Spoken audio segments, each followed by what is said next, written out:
Welcome to the Supercar Challenge powered by Pirelli. After a long winter break, this GT and Touring Car Championship is set for its 16th consecutive season, and the circuit of Zolder in Belgium is where they set up for the opening round. And things are different from previous years. This season, each round will have a 60-minute and a 90-minute race, so half an hour longer than before. And the GT and Touring Car fields will be mingled into one enormous grid. And this will provide a whole host of new challenges for everyone, because the differentials in speed will be enormous. We'll start out looking at the fastest classes, Super GT and GTB. In Super GT, this Ligier LMP3 car has pole for both races, driven by the brothers Indy and Milan Doncia. Milan made his debut in GT racing last year with a Davitec Chevrolet Corvette. He just missed out on the GTB title, but had a very good season. And this year he makes his Super GT debut with this aerodynamically sophisticated prototype. Ligier is unquestionably the fastest car in the field, but you have to know how to get the full potential out of it. And there's the rub. A GT demands a certain driving style that really suits me, says Milan. This is more like a single-seater though, and that's all new to me. Last year I learned how to drive in a Corvette, so I need to kind of put that to one side and start all over again.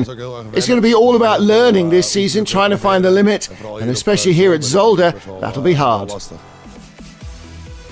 Davitec Engineering are also running Henry Zumbrink in his Volvo S60 V8. Last year he set a new record for most wins in a season, but still missed out on the title. So what are his goals and expectations for 2016?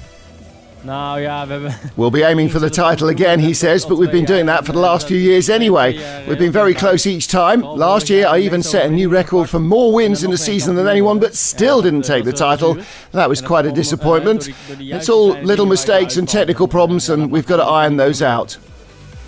Two brand new entries from Spain are Spanish Mosler GT3s run by E2P Racing. Both cars are driven by Pro-Am combinations, a gentleman driver and a pro.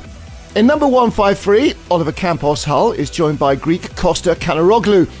In the 154 Mosler, Spaniard Alberto Martin and pro driver Ben Klukas, and they take third place in qualifying just behind Henry Zumbrink.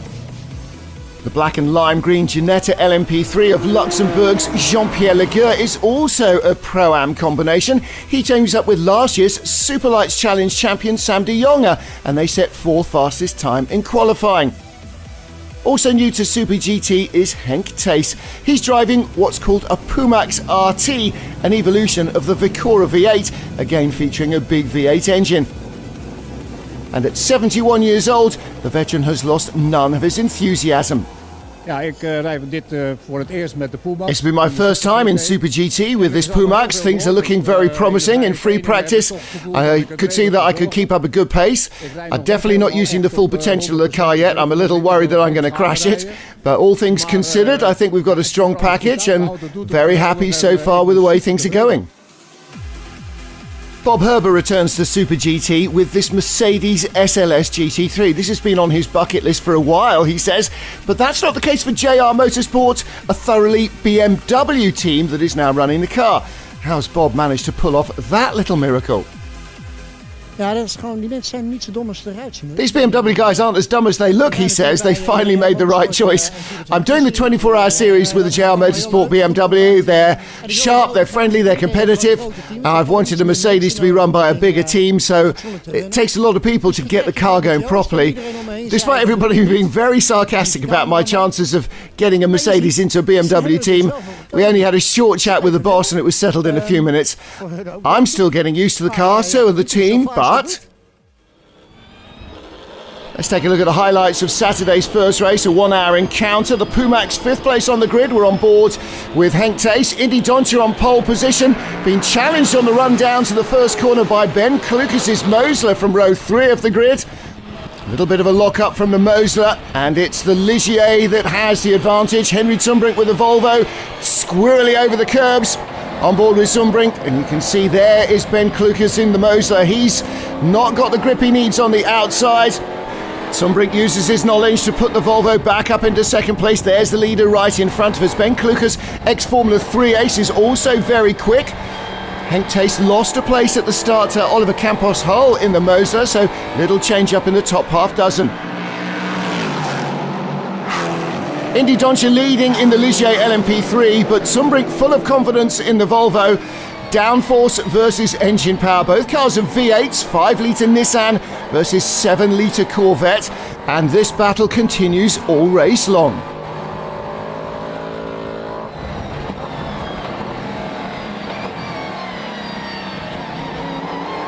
After the pit stops, Milan Doncia exerts the dominance of the Ligier and they race away to victory. He and brother Indy taking the first win of the season from Henry Zumbrink's Volvo in second, with Oliver Campos-Hull and Costa Conaroglu on the podium with a Mosler on the debut for the Spanish team.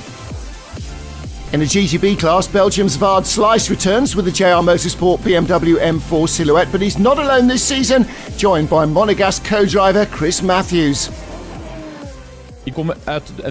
My background's endurance racing. I had to adjust to the sprint format of the Supercar Challenge last year, but with Chris, who's also got a lot of endurance experience, I think we make a really good team. We may not be the fastest on track, but in the long run, I think we'll do really well in the championship. Ja, het is een heel nieuwe ervaring. Op mijn leeftijd. It's a completely new experience for me, says Chris, and at my age I think it's always good to do something new. Got high hopes. I've always been told this is a really friendly championship, great paddock atmosphere, and I wanted to find out for myself. The car, I have to say, is amazing. I'm looking forward to a great season. The Porsche GT3 has always been a force to be reckoned with in GTB. This is Belgian driver Jos Janssen bringing in his GT3 Cup 997. Team Race Art have entered 2 Porsches from the latest generation here at Zolder. Newcomer Hans Fabry competes in 318, the other car driven by 2-time Super GT champion Roger Graals. And for him, the 991 GT3 is an entirely new experience. My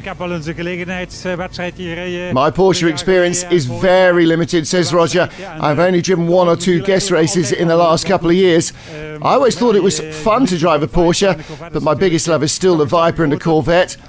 Good friend of mine though, he wanted to race in a Porsche Cup, so I decided I'd join him for this season, see how it goes, and we're eager to find out how competitive we can be in the GTB class. It's going to be very interesting. It's a voyage into the unknown for Hans Fabry as well. He's saying it's not an easy car to drive. I take a while to get the feeling, I think, for it. I've only done 5 test sessions. This will be my second race, so I'm still learning. Don't have great expectations. We'll just take it easy, see how it goes, and hope to do well next year. So I think today's race is definitely going to be much more like a long test session than anything else. Chris Matthews and Vaard Slice started on pole position for the first of our GTB class races. Roger Graals alongside Jos Janssen and Hans Fabry, ahead of Art Bosman also in a Porsche. Graals starting a row behind Chris Matthews. They had the inside line for Eerste Linkse to take the lead and held it up to the mandatory pit stops. No result seconds in this first race of the season, so all down to individual drivers.